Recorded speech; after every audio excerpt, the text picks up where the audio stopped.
Bismillahirrahmanirrahim. Wa bihi nasta'in wassalatu wassalamu ala Rasulillahil amin. Sayyidina wa maulana Muhammadin sallallahu alaihi wasallam wa ala alihi wa sahbihi wa man tabi'ahum bi ihsanin ila yaumiddin, amma ba'd. Allahumma rahamna bitarkil ma'asi abadan ma abqaitana warhamna an natakallafa ma la ya'nina warzuqna husnan nazar فيما يرضيك عنا برحمتك يا أرحم الراحمين. والسلام عليكم ورحمة الله وبركاته. وقال النبي صلى الله عليه وسلم: من صلاة العشاء بالجماعة فكأنما قال نصف الليل، ومن صلى صلاة الصبح بالجماعة فكأنما قام الليل كله. صدق النبي صلى الله عليه وسلم ورواه المسلم. Rawahu Muslim. Barang siapa yang mendirikan solat berjemaah, solat isyak secara berjemaah, sepertilah dia menghidupkan separuh pada waktu malam. Barang siapa yang mendirikan solat subuh secara berjemaah, maka seolah-olah dia telah menghidupkan seluruh pada waktu malamnya. Alhamdulillah, dalam banyak-banyak manusia, dalam banyak-banyak makhluk Allah Subhanahu Wa Taala, Allah Subhanahu Wa Taala telah memilih kita semua untuk sama-sama kita solat bersubuh secara berjemaah. Moga-moga Allah beri istiqamah dalam jiwa kita untuk kita terus dalam keadaan sebegini sehinggalah akhir hayat kita, insya-Allah. Tuan-tuan yang dikasihi, yang dirahmati oleh Allah Subhanahu Wa Taala sekalian, ada satu ketika datang 3 orang Yahudi untuk menguji kehebatan Sayyidina Umar Al-Khattab radhiyallahu anhu. Dia mencabar Sayyidina Umar, dia kata, wahai Umar, kalaulah kamu dapat menjawab satu soalan daripada aku, maka nescaya kami bertiga, orang Yahudi ni, dia rahib, orang padri dia lah, dia kata, akan masuk Islam. Dan bukan setakat aku akan tarik seluruh orang-orang yang berada di belakang aku untuk masuk Islam juga. Sebabnya aku ni orang yang berpengaruh, katanya orang Yahudi itu. Kalaulah, maknanya kalau aku ni masuk Islam, nescaya semua orang penganut-penganut Yahudi yang ada di belakang aku ni akan masuk Islam. Aku nak tanya soalan pada kamu, wahai Umar, satu soalan sahaja. Sekiranya kamu dapat menjawab, maka aku akan kotakan janji aku. Dia kata ada 5 jenis golongan yang dilahirkan tanpa ada ibu. Yang kita maklum bahawa ibu ni, anak ni apabila ada anak, dia ada mak dia. Dia kata ada satu golongan, dia kata 5 jenis, 5 golongan yang mana yang dilahirkan oleh Allah Subhanahu Wa Taala tanpa ada ibu. Maka Sayyidina Umar ni seorang yang cerdik, akalnya panjang. Sebab itulah Nabi pernah kata, kalaulah ada Nabi selepas daripada aku, maka Nabi itu adalah Umar. Tapi aku ni Nabi yang terakhir sekali, tak ada Nabi selepas pada aku. Maka Sayyidina Umar pun fikir panjang, boleh tahan juga soalan dia. Dia kata beginilah, dia kata soalan ni tak padan aku nak jawab, cukup dengan pembantu aku yang jawab. Maka dia pun beritahu kepada sahabat dia, wahai sahabatku, wahai Salman Al-Farisi, cepat memberitahu kepada Ali, datang ke tempat aku dengan segera, sebab ada orang nak tanya soalan, cepu mas. Maka berlarilah Salman Al-Farisi dengan tercungak-cungak sampai ke rumah Ali. Wahai Ali, Umar sudah datang segera kepada dia sebabnya ada soalan, yang mana soalan sangat penting. Maka Sayyidina Ali ni salah seorang yang terkenal juga, yang cerdik otak dia, akal dia, yang mana saya pernah Nabi kata antara orang yang paling cerdik di kalangan umat aku ini, selain pada yang Abu Bakar dan Umar, maka Ali lah orangnya. Maka datanglah Sayyidina Ali, wahai Umar, gapa ni kata kelang kabut sangat orang panggil aku ni. Dia kata, orang Yahudi ni kata, kalaulah aku dapat jawab soalan ini, maka mereka dan kaumnya akan masuk Islam. Apa soalannya? Maka soalan dia kata, sebutkan 5 jenis ataupun golongan yang mana dilahirkan tanpa ada ibu. Dia kata soalan ni tak payah mana. Dia kata soalan ni macam, orang kata macam apa nak kisah apa nama cerita Bromley tu, tanya soalan tu. Jadi soalan ni kata soalan tak payah sangat wahai Umar. Dia kata 5 golongan ini disebut dalam Al-Quran dan juga dalam hadis tentang perkara ini. Yang pertama, orang atau golongan yang lahir tanpa nabi, tanpa ibu ialah Adam alaihissalam. Kita maklum bahawa Allah Subhanahu Wa Taala ciptakan Adam nanti, insya-Allah nanti kita akan cerita sedikit. Yang kedua, orang yang dilahirkan tanpa ibu adalah Hawa, isterinya, yang mana ia dikatakan dilahirkan daripada tulang rusuk lelaki. Bani balik umur pakat bilang cukup tak cukup tulang rusuk. Jadi tulang rusuk ni biasanya tulang rusuk dia kata tulang rusuk kiri orang lelaki. Kalau kita biasa duduk atas pelamin, orang ni biasanya kalau susun ni mak andam dia tahu. Biasanya orang perempuan dia duduk di sebelah lelaki. Sebab apa? Dia dianggap sebagai pelengkap kepada tulang rusuk. Katanya begitulah. Itu tidak ada nas pun mengenai pelamin tu. Tapi nak beritahu bahawa pelengkap kepada orang lelaki. Yang ketiga, yang dilahirkan tanpa ibu ialah ular. Yang mana ular tersebutlah ular zaman Nabi Musa AS. Apabila tongkat ini dilemparkan kepada Fir'aun, maka bertukar dia menjadi ular. Jadi tongkat inilah yang dianugerahkan oleh bapa mentua Nabi Syuaib AS kepada Nabi Musa AS.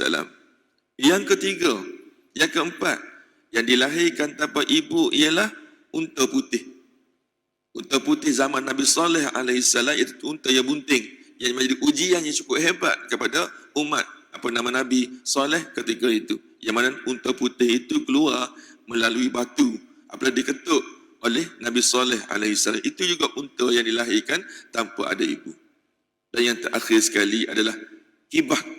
Kibas ini adalah kambing yang menjadi tukaran kepada Nabi Ibrahim AS ketika ingin menyembelih anaknya Nabi Ismail AS. Dan kita banyak dengar hadis-hadis apabila Nabi Ibrahim AS nak menyembelih anaknya tu, bagaimanakah Allah Subhanahu Wa Taala menukarkan Nabi Ismail tu kepada kibas? Adakah turun wahyu begitu ataupun sekelip mata bertukar dia ketika nak sembelih, tiba-tiba bertukar menjadi kibas dan menyelamatkan Nabi Ismail AS. Dan perkara tersebut tidak pernah dicerita dengan jelas. Yang pentingnya di mana Allah Subhanahu Wa Taala telah menukar Nabi Ismail AS secara mufajaah supaya serta-merta menjadi, maknanya ambil begitu saja, bertukar menjadi kambing. Dan kambing itu juga dilahirkan tanpa sebarang ibu.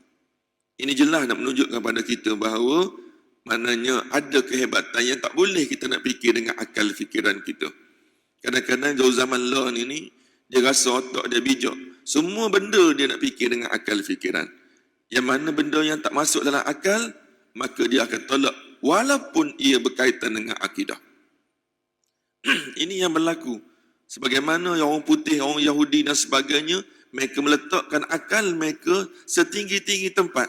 Dan tidak ada yang lebih melampaui. Kepada benda yang tak masuk akal, dia tidak akan buat. Sebab tu ada sekali akhir-akhir ini, termasuk orang Islam, cuba untuk mentafsirkan benda-benda yang tidak disebut jelas oleh Allah Subhanahu Wa Taala. Sebagai contoh, apabila sebut tangan Allah, maka dia cuba mentafsirkan tangan yang maksud macam mana. Sedangkan hadis ataupun mana-mana dalil tidak pernah menceritakan. Sebabnya tidak semua perkara ini yang boleh difikir dengan akal, khusus yang berkaitan dengan agama. Kalau sekarang ni musim zaman sekarang, zaman Isra' dan Mi'raj, kalau fikir dengan logik, nak pergi daripada Mekah, nak pergi ke Madinah 1,200 km lebih, macam mana dia boleh pergi selepas isyak, naik ke langit, turun balik sebelum waktu subuh? Mana tidak masuk akal, kita tak fikir dengan akal. Sebab tu nak beritahu kepada kita bahawa walaupun sehebat mana sekalipun akal kita, maka akal kita ada hak. Yang penting sekali adalah keimanan kita. Dan ini yang benar-benar penting. Sedikit sangat. Wa ma utitu minal ilmi illa qalila. Aku tak beri pada kamu ilmu ni walaupun melainkan sedikit saja. Satu ketika ada orang bertanya kepada Nabi Imam Malik rahimahullah taala anhu mengenai istiwa. Ar-Rahmanu 'alal 'arsy istawa. Allah Subhanahu wa taala bersemayam di atas arasy. Dan mana orang Islam sendiri cuba merungkai bagaimana Allah duduk, sedangkan kalau kita kata Allah duduk macam kita, maka kita telah kufur secara betul-betul. Sebabnya Allah tidak mujassimah, Allah tidak bersifat jisim. Maka Imam Malik seorang yang bijak menjawab persoalan tersebut, bagaimana Allah beristiwa? Dia kata al-istiwa ma'lum wal kaifiyatul majhulatun wal imanu bihi wajibun was su'al anha bid'atun wa bid'atun ila dhalalah. Dia kata istiwa ni, duduk ni kita maklum duduk tu lagu mana. Wal kaifiyatul majhulatun, dan bagaimana Allah duduk kita tak tahu sebab tak pernah cerita pada kita. Wal imanu bihi wajibun, dan beriman tentang istiwanya Allah tu wajib, dan bagaimana kita tak tahu. Was-su'al anha bid'atun wa bid'atun ila dhalalah, maka bertanya lebih tentang perkara tersebut menyebabkan jadi bid'ah, dan bid'ah ni menyebabkan jadi sesat. Sebab itu dalam bab akidah ni, dalam bab tafsir kita nak baca sedikit pada malam ini, nak beritahu kepada kita jangan cuba kita tafsirkan lebih daripada apa yang telah dinyatakan oleh Allah ataupun yang dinyatakan oleh hadis Rasulullah sallallahu alaihi wasallam. Sebagaimana dalam kitab ni kata khalaqallahu samawati wal ard. Allah telah menciptakan langit dan bumi, dan Allah menciptakan di dalamnya makhluk-makhluk kal malaikah wal jin wal ins, dan di dalamnya ada malaikat, ada jin dan juga ada manusia. Wa qad akhbarana Allah subhanahu wa ta'ala fil Qur'ani annahu khalaqas samawati wal ard wa ma bainahuma fi sittati ayyam kana 'alal ma'i. Dan kita maklum bahawa Allah Subhanahu wa taala menciptakan langit dan bumi ini sebenarnya satu. Dan tempoh 6 hari sahaja. Wa huwal ladzi khalaqas samawati wal arda fi sittati ayyam wa kana arshuhu 'alal ma'i. Maknanya ketika itu Allah gabungkan di antara langit dan bumi dan ada unsur-unsur air di situ. Maka orang Yahudi pun kata, wa qad za'amal yahudul kafiruna fi akadzibihim. Orang Yahudi menciptakan ayat tersebut yang modified. Dia kata, annallaha lamma khalaqa samawati fi sittati ayyam ta'aba. Sebab apa tak kata 7 hari, dikatakan 6 hari? Sebabnya sehari lagi dah waktu rehat untuk Allah Subhanahu wa taala. Sebab tu dia jadikan hari Sabtu tu adalah hari Sabtu, hari kebesaran, iaitu hari Allah Subhanahu wa taala tu rehat. Ada juga yang kena modify ke arah itu. Maka Allah jawab balik, walaqad khalaqnas samawati wal ard wama bainahuma fi sittati ayyam wama massana minal lughub. Allah Subhanahu wa taala jadikan langit dan bumi ini dalam tempoh 6 hari. Dia kata wama massana, dia kata minal lughubi, dan Allah tak pernah rasa penat pun sebab dia nak jadi gapo, kun fayakun, maka nescaya benda itu akan terjadi. Sebab tu dalam dalil kita tengok banyak ustaz-ustaz cerita kepada kita, adakah sebenarnya langit dan bumi ini satu? Ya. Kita baca dalam ayat Quran dia kata, al-walam yaral ladzina kafaru annas samawati wal kanata ratqan fafataknahuma. Dia kata, wa ja'alna minal ma'i kulli syai'in hayy afala yu'minun. Pada awalnya Allah jadikan langit dan bumi ini satu. Dia satu setempat. Bukan berpisah macam kita ni. Fafataknahuma, maka ketika itu Allah Subhanahu wa taala pisahkan kedua-duanya, wa ja'alna minal ma'i kulli syai'in hayy. Apabila Allah pisah di antara langit dan bumi, maka Allah turunkan air di situ untuk membolehkan makhluk ni hidup. Rupa-rupanya ada sebab. Kenapa Allah Subhanahu wa taala ini memisahkan di antara langit dan bumi? Jadi kadang-kadang orang marah ada tanya soalan kepada kita. Nah, Allah tanya, kadang-kadang orang tanya kita. Apabila kita biasa dengar baca surah Al-Baqarah, dia kata wa idz qulna lil malaikati inni ja'ilun wala taqrabu hadhihi asy-syajarah, wala taqrabu hadhihi asy-syajarah wa takunna minadh dhalimin. Bila kau tak ingat ayat itu, mana ketika Nabi Allah Subhanahu wa taala pesan kepada Nabi Adam alaihissalam, wahai Adam, wahai Hawa, mau duduk dalam syurga ni, mau boleh makan apa saja dalam syurga ni, mau minta apa saja boleh berlaku, duduklah kamu senang lenang. Mengingat, dia kata wala taqraba hadhihi asy-syajarah fatakuna minadh dhalimin. Tapi kena ingat, jangan sekali-kali menghampiri satu pokok, nama dia pokok khuldi. Kalau kamu dekat juga, kamu makan buahnya, maka kamu akan termasuk golongan zalim.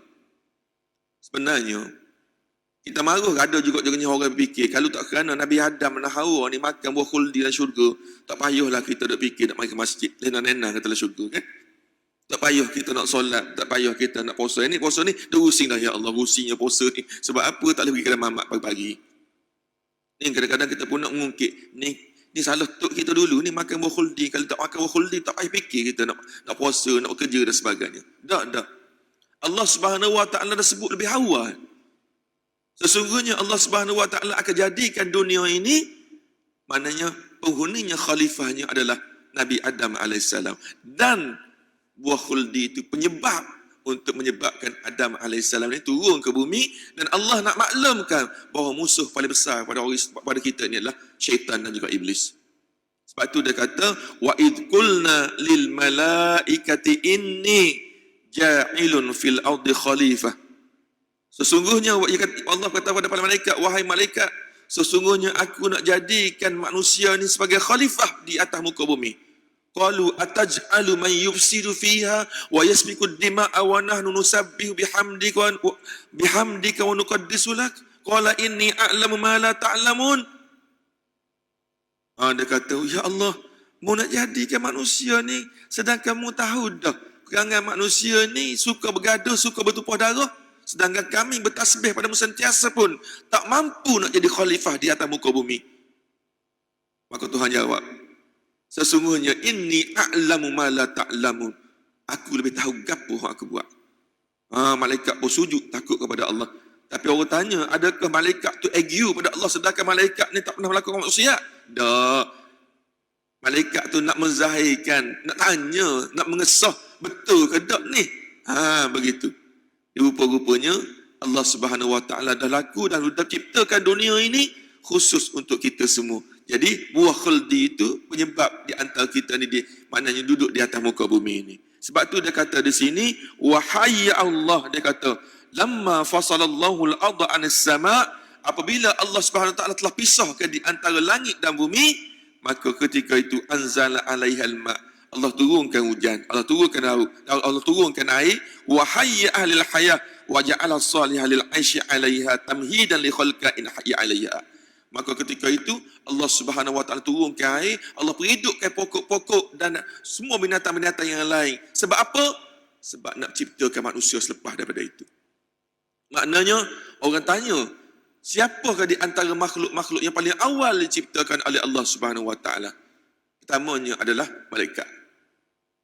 Selepas malaikat diciptakan, maka Allah Subhanahu Wa Taala ciptakan iblis, syaitan, jin. Selepas Allah Subhanahu Wa Taala ciptakan mereka itu semua, Allah ciptakan terlebih dahulu benda lain. Pokok, buka, bukit dan sebagainya, air dan sebagainya, binatang-binatang, keperluan dan sebagainya. Last sekali, barulah Allah Subhanahu Wa Taala ciptakan manusia. Maknanya Allah tak akan biarkan kita, Nabi Adam lepas ni duduk di atas muka bumi ni terpinga-pinga.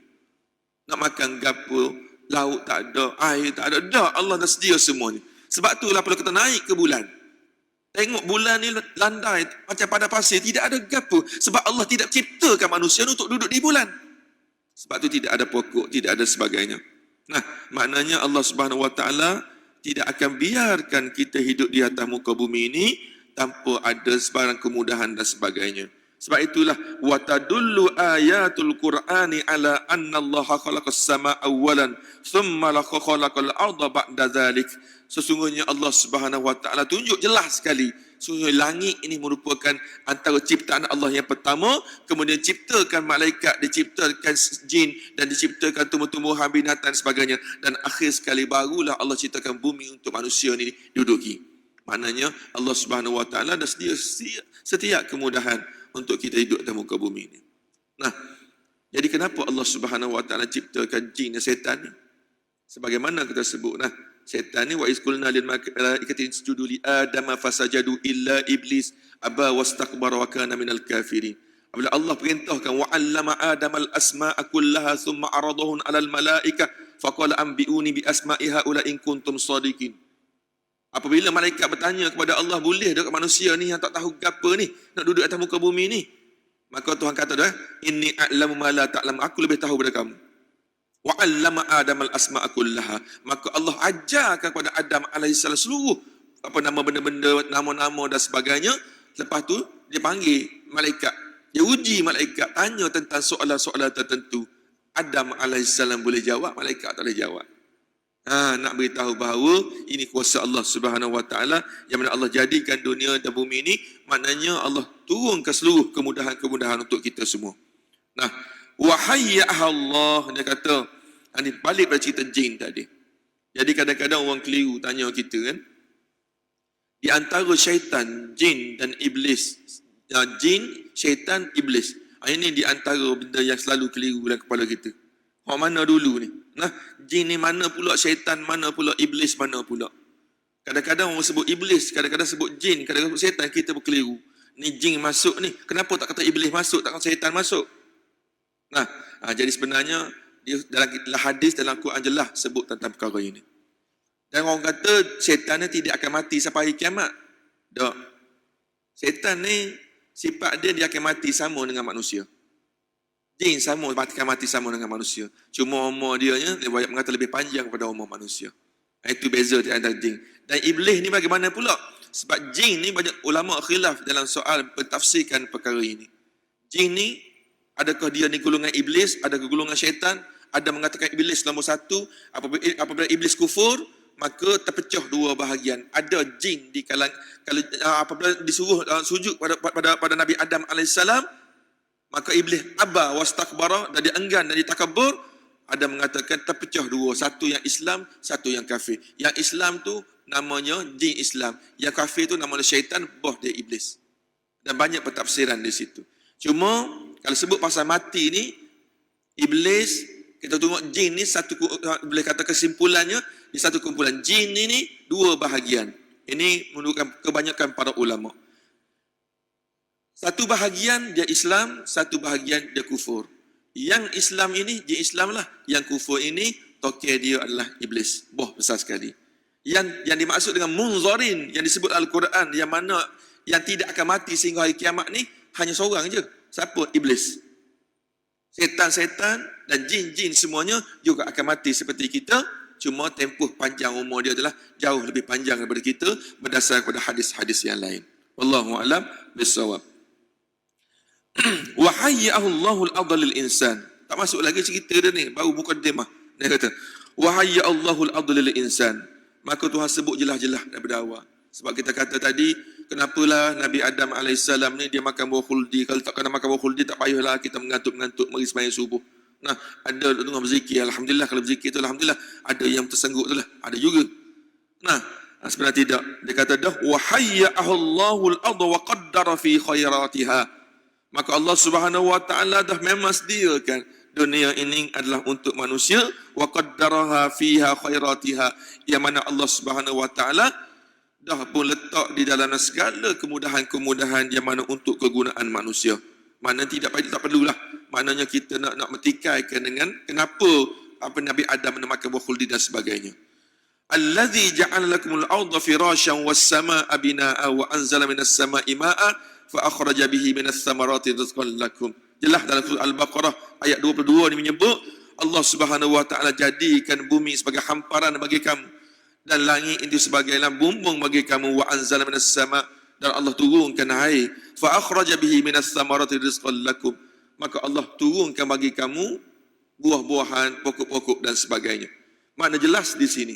Mana ciptaan Adam AS ini di langit, tetapi tempatnya sebenarnya adalah di muka bumi. Wa khalaqallahu as-samawati li hikmatin wa qasdin wa lam yakul lahyan wa la la'iba. Kena ingat, Allah jadikan bumi, Allah jadikan langit untuk kita duduk di bumi ini bukannya main-main.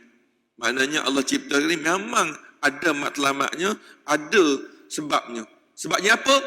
Wa ma khalaqtul jinna wal insa illa liya'budun. Yang mana Allah Subhanahu wa taala jadikan jin dan manusia ini adalah untuk beribadat kepada Allah Subhanahu wa taala. Itu tugas kita.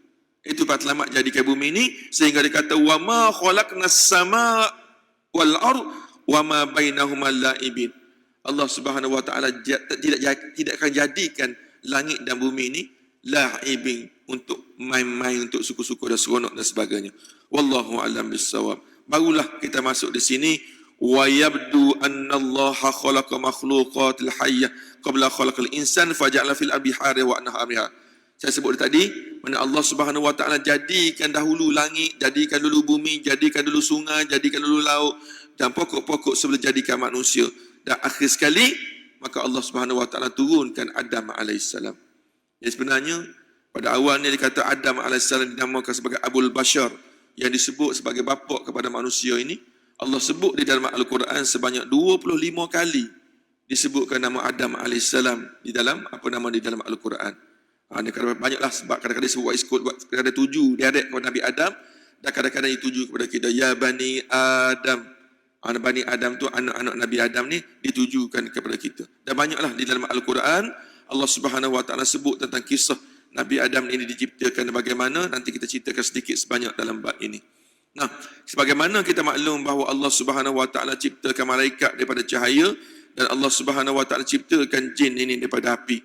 Akhbarallahu al-makhluq al-akil min hadzal wujud salasa al-malaika wal jin wal ins. Allah Subhanahu Wa Taala jadikan di atas muka bumi ini ada malaikat, ada jin, ada manusia. Ammal malaika wal jin min alil ghaib, yang mana kita maklum bahawa jin dan manusia dan malaikat ni adalah makhluk yang mana Allah ciptakan dan kita tidak mampu untuk melihatnya. Dan Allah Subhanahu Wa Taala jadikan jin daripada cahaya. Bagaimana Allah jadikan jin daripada cahaya? Dan apa sifat cahaya? Dan benda tersebut tidak diciptakan, tidak dinyatakan secara jelas di dalam dalil ataupun dalam Quran, dalam hadis. Dan jangan cuba untuk kita rungkaikan perkara yang tak sepatut kita rungkaikan. Ini kita ingatlah. Maknanya ni kita beritahu dalam yang kita tafsir ni, dia ada bab Israiliyat. Israiliyat ni bahaya. Israiliyat ni apa tuan-tuan? Israiliyat ni maknanya di zaman Rasulullah ada pendeta-pendeta Yahudi, Nasrani yang masuk Islam. Dan dia bukan sahaja masuk Islam, tapi dia bawa sekali yang mana cerita-cerita yang ada di zaman dia dan dicerita kepada orang Islam, dan orang Islam ambil jadikan sebagai cerita tafsiran pada ayat Al-Quran. Sedangkan perkara tersebut tidak dicerita pun oleh Allah Subhanahu Wa Taala ataupun hadis Rasulullah sallallahu alaihi wasallam. Tuan-tuan yang dikasihi yang dirahmati oleh Allah Subhanahu Wa Taala sekalian. Sebab itulah apa nama ni, apa lagi disebut, syaitan pula diciptakan daripada api. Sebab tu dia agak sombong. Fa kullu man kana minhum fa innahu la yusamma bisyaitan wa kullu minhum kafirun yusamma bihadza wa qalilun iblis al-jin, yang saya sebut awal tadi. Yang mana mereka ni diciptakan pada api, sebab tu dia kata ya Allah, Adam alaihissalam dicipta daripada tanah dan kami dicipta daripada api. Mana yang lebih mulia? Tak sepatutnya kami sujud kepada apa nama ni Adam alaihissalam. Yang kadang-kadang orang tanya, adakah Allah Subhanahu Wa Taala perintahkan malaikat ini dan juga apa nama ni iblis ni sujud kepada Nabi Adam alaihissalam ini sebagai sujud ta'abbudiyah ataupun sujud sebagai ihtiramiyah? Ada beza tu. Kalau sujud, adakah malaikat sujud ke Adam itu bersifat sebagai ta'abbud, ibadat, ataupun sujud atas dasar ihtiram, atau sujud di atas kemuliaan disebabkan Allah suruh. Bukan sujud ibadat tu. Sujud itu adalah kerana Allah Subhanahu Wa Taala nak beritahu kepada malaikat dan jin bahawa manusia ni kalau dia beriman, maka dia lebih tinggi darjat dan lebih mulia daripada malaikat dan lebih mulia daripada syaitan. Jauhlah syaitan ni memang jauhlah. Maknanya adakah manusia dengan jin ni siapa lebih mulia? Maka Allah Subhanahu Wa Taala sebut jelas. Maknanya orang yang paling laqad khalaqnal insana fi ahsani taqwim. Sesungguhnya manusia ni diciptakan sebaik-baik kejadian dan semua segi. Maka tak boleh lawan dengan malaikat, tak boleh lawan dengan jin sekalipun. Sekiranya mereka ni beriman kepada Allah Subhanahu Wa Taala. Tuan-tuan yang dikasihi yang dirahmati oleh Allah Subhanahu Wa Taala sekalian, kalau kita sebut kepada ciptaan Nabi Adam manusia ni, kadang-kadang kita keliru. Di dalam Al-Quran, kadang-kadang Al-Quran sebut manusia diciptakan daripada tanah. Kadang-kadang disebut perkataan Hama'im Masnun. Kadang-kadang dicerita daripada air mani. Kadang-kadang diceritakan daripada tanah yang dibakar. Kita pun keliru. Hak mana satu sebenarnya? Adakah daripada air mani ke, daripada tanah ke dan sebagainya? Sebenarnya di dalam Al-Quran telah dinyatakan secara jelas tentang perkara ini. Nabi Adam ni pada asalnya, dialah yang pertama yang diciptakan daripada 5 peringkat. Yang pertama, dia kata diciptakan Nabi Adam alaihissalam ni daripada tanah biasa. Ni asal dia. Kalau kita nak buat rumah, tak nak buat masjid misalnya, adakah kita nak buat masjid jadi dengan masjid dengan begitu saja? Tak kan? Maknanya mesti ada unsur-unsur dia. Adanya simen dia, adanya pasirnya, adanya batunya dan seumpamanya. Maka itulah umpama saya nak beritahu, Allah Subhanahu Wa Taala ciptakan Nabi Adam alaihissalam ni dengan melalui 5 peringkat. 5 peringkat. Yang pertama disebut dalam Al-Quran, dia kata Inna mathalu Isa min kamathali Adam khalaqahu min turab. Yang pertama, maknanya Allah Subhanahu Wa Taala jadikan Adam ni seperti mana dijadikan Isa alaihissalam. Pak Isa alaihissalam dia tak dapat tiba-tiba Maryam tu mengandung begitu saja. Tapi nak cerita pada asalnya, Allah ciptakan Adam alaihissalam ni min turabin, daripada tanah. Dan kedua, proses yang kedua daripada tin. Maknanya min tin ni, apabila tanah itu diambil dan diproses oleh Allah Subhanahu Wa Taala, dia kata id qala rabbuka lil malaikati inni khaliqun basyaran min tin. Allah Subhanahu wa taala kata kepada mereka, wahai malaikat, aku akan ciptakan manusia yang manusia dibuat daripada tin. Tin ni macam mana? Daripada turab tadi, maka digaulkan tanah bercampur dengan air dan tanah itu menjadi lembek. Kan biasa tadi semin yang lembek biasa kita. Saya bukan nak kata Adam ni contohnya semin, tapi nak beritahu umpama nampak sudah nampak jelas. Daripada tanah yang kering, maka Allah Subhanahu wa taala bertukar menjadi tin, iaitu tanah yang lembek. Yang ketiga, apabila selesai tanah tin tadi, maka manusia ni ditukar pula menjadi tanah timul lazib, iaitu tanah yang sangat pekat. Dia jadi pekat. Maknanya kita gaul macam kita gaul bubuk Asyura. Daripada lembek lama-lama jadi pekat, makin pekat. Dan yang keempat, salsalin min hama'im masnun. Maka dia jadi satu benda yang pejal. Dan akhir sekali kita baca surah Al-Rahman, khalaqal insana min salsalin kal fakhar. Maka Allah jadikan manusia peringkat yang kelima seperti tembikar yang dibakar ni keras. Ulama tafsir mengatakan bahawa peringkat yang terakhir itulah manusia itu, di mana Allah Subhanahu wa taala diumpamakan seperti tembikar yang keras yang dibakar untuk kuatkan dia lagi. Mana 5 peringkat Allah Subhanahu wa taala ciptakan manusia. Bukan mudah. 5 peringkat. Selepas manusia itu diciptakan, maka Allah Subhanahu wa taala ambil jasad Nabi Adam alaihissalam. Dia kata, Adam qabla nafakha fi ruh fi. Sebelum Nabi Adam alaihissalam ditiupkan roh di dalamnya, maka diambilkan jasad Nabi Adam yang telah sempurna diciptakan itu, diletakkan dalam syurga sebagai nak tunjuk kepada malaikat, nak tunjuk kepada makhluk-makhluk di langit.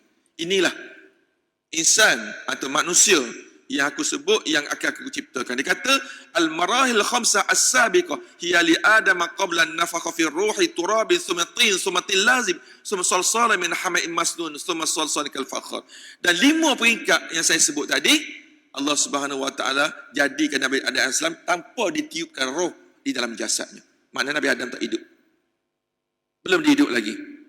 Dia kata, bila roh wala hayah. Nabi Adam tidak ada roh dan dia tak hidup ketika itu. Walaqad khalaqna thumma sawwarnakum thumma qulna lil malaikati isjudu li Adam illa iblis lam yakun minas sajidin.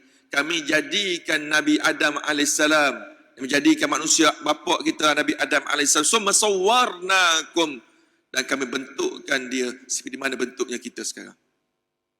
Jadi sebab itulah orang tanya kenapa ada kala putih, kala hitam, kala ni sebagainya. Sebabnya percampuran 5 unsur tadi menyebabkan ada yang kala dia pelbagai-bagai. Ada yang putih, ada yang gelap, wujud tak ada pinknya. Yang lain semua ada. Nah, kita tengok di masjid kita ni, semua ada kala-kala yang berbeza-beza. Jadi maknanya unsur inilah yang menyebabkan ini Allah Subhanahu wa taala jadikan kita berbagai alwan wal ajnas, berbagai bentuk dan juga jenis di kalangan manusia ini. Dan kemudiannya, walihadza dikata waqad tarakallahu Adam fil jannah.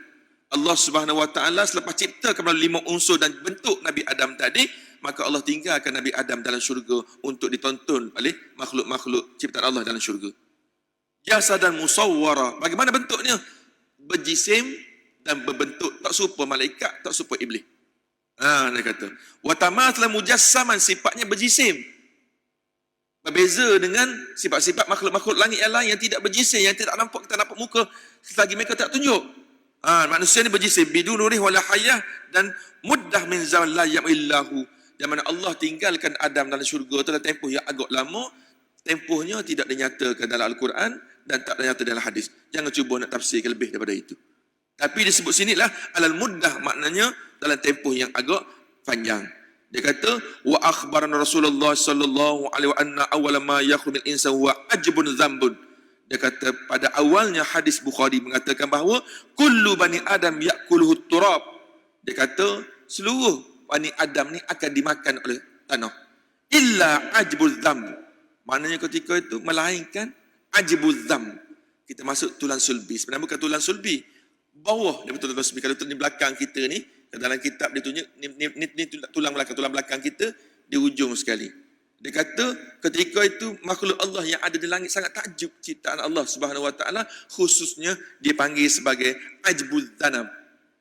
Ajbul dzanab ni maknanya tulang sulbi. Sebab tu dia kata illa ajbul dzambi minhu khuliqa wa minhu yurakkab. Manusia ni apabila mati, tanah akan makan jasad kita secara hancur lebur, melainkan ajbu apa dia?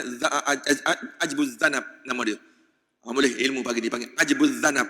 Mana ujung tulang sulbi ini, maka Tuhan kata daripada tulang inilah Allah Subhanahu Wa Taala akan bangkitkan kita semua pada hari kiamat nanti. Betul lah makna orang tua-tua sebut nanti, dia kata apabila manusia ni bangkit esok-esok, maka ni akan hancurkan, maka melahirkan tulang sulbi. Maknanya Allah Subhanahu Wa Taala akan kekalkan tulang ini, dan apabila disangka kala untuk dibangkitkan nanti, maka tulang inilah akan membentukkan manusia untuk bangkit pada hari kiamat nanti. Benda-benda ini disebut dalam hadis yang sahih yang telah diriwayatkan oleh Imam Bukhari dan juga Imam Muslim. Sebelum kita berhenti yang terakhir sekali, kita 5 minit. Saya nak berhenti apa ni 7.30. Pak Imam beritahu 7.30, saya berhenti 7.30. Ada 4-5 minit lagi. Iblis yata'ajjaba wa ya'rafu nuqtah dha'fun Adam. Ini bermulanya. Apabila masa ni Iblis belum lagi dilaknat oleh Allah Subhanahu Wa Taala, belum lagi.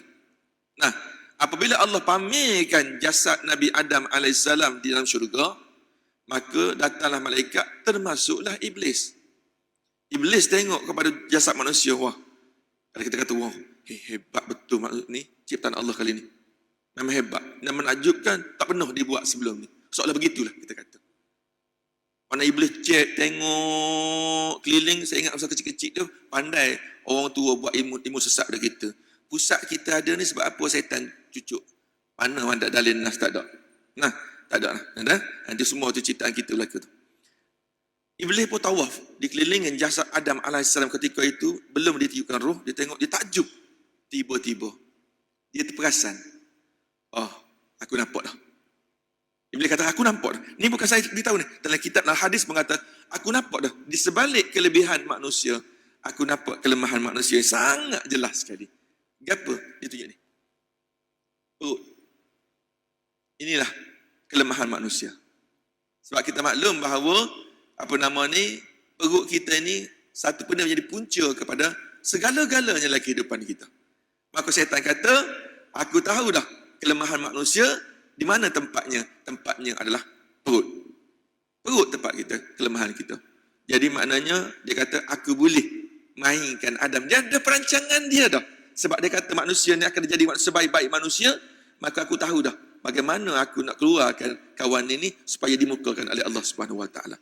Maka cara tidak lain, maka adalah perut. Sebab itulah antara kaedah yang digunakan oleh syaitan Iblis laknatullah alaih, iaitulah memujuk Adam, memujuk Hawa dengan memakan buah khuldi. Tepat sekali mana tekaan syaitan. Begitu juga dengan kita.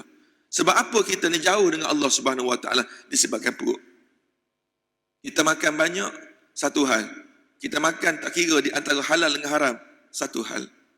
Sebab itulah kita ni difardukan kepada kita adalah berpuasa. Sebab kita nak kawal perut. Apabila tengok dalam hadis Rasulullah sallallahu alaihi wasallam, maka dia tanya, apakah sebabnya doa manusia ini susah nak dimakbulkan oleh Allah Subhanahu Wa Taala? Banyak dalam hadis Nabi sebut adalah makanan. Makanan maksudnya adalah perut. Ini kita nak berhenti setakat tu. Jadi kita berhenti, insya-Allah kalau ada masa akan datang kita sambung ni bab mukadimah berkaitan dengan kisah Nabi Adam sebagaimana yang disebut di dalam Al-Quran. Kisahnya sangat panjang dalam kitab ni, satu jilid, dia ada 4 jilid semuanya kitab ni. Jadi maknanya kita nak beritahu bahawa Allah Subhanahu Wa Taala memang dah sediakan dunia untuk manusia, yang mana menjadi asas penyebab Nabi Adam untuk duduk dunia adalah dengan makan buah khuldi. Yang kedua, maka Allah Subhanahu Wa Taala tunjuk kepada kita bahawa musuh yang paling utama kepada kita adalah iblis dan juga syaitan. Yang ketiga, punca menyebabkan kita ke neraka Allah Subhanahu Wa Taala adalah disebabkan perut kita. Wallahu a'lam bissawab. Apa yang baik daripada Allah, apa yang kurang itu adalah kelemahan saya sendiri. Bismillahirrahmanirrahim.